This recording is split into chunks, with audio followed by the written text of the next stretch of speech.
Welcome to Wisdom of the Bible channel. The story of David and Goliath is well known. A young shepherd with a sling and a stone defeats a giant warrior, but Goliath's death was only the start of a larger, darker tale. Goliath wasn't alone. He had 5 brothers, part of an ancient lineage of giants.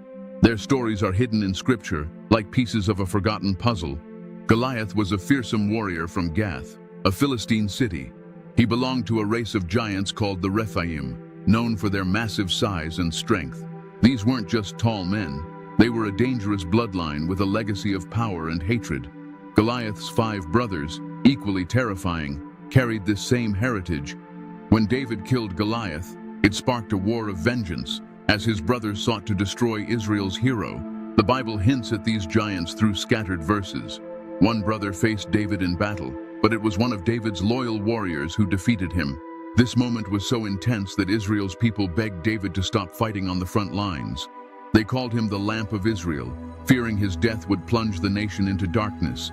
Before entering the Promised Land, the Israelites faced many hostile tribes in Canaan. Among them were giants, some standing 10 to 15 feet tall and as wide as 6.5 feet. These massive figures, like walking mountains, included King Og of Bashan. His enormous iron bed was built to hold his giant frame. The Rephaim, one of these giant tribes, lived in Bashan, a region between modern-day Jordan and northern Israel. Their size and strength left a lasting mark on Hebrew stories. The Rephaim, sometimes called mighty men, appear in verses like Deuteronomy 2:20, 21, and 3:11. They were known for extraordinary strength and height. King Og, a Rephaim giant, was a legendary figure, his size and power unmatched. Another group, the Anakim, also lived in Canaan. When Hebrew spies saw them, they felt like grasshoppers in comparison, sparking fear and doubt among the Israelites. Under Joshua's leadership, the Israelites fought these giants in fierce battles. Many giants fell, but some escaped to places like Philistia, Mesopotamia, or even Africa.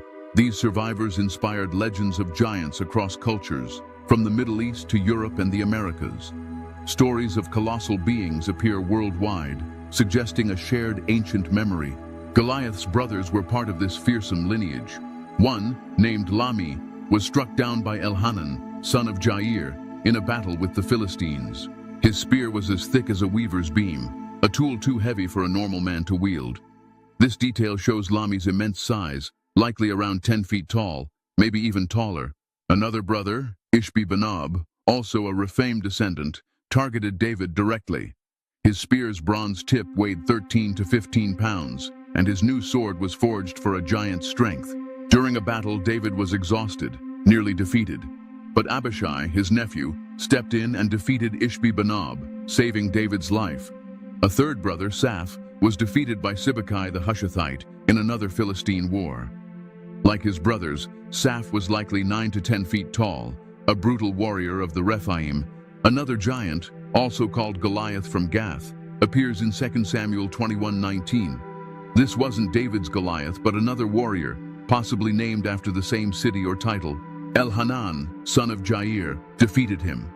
His spear, like Lami's, was compared to a weaver's beam, suggesting a similar massive size, around 10 feet tall.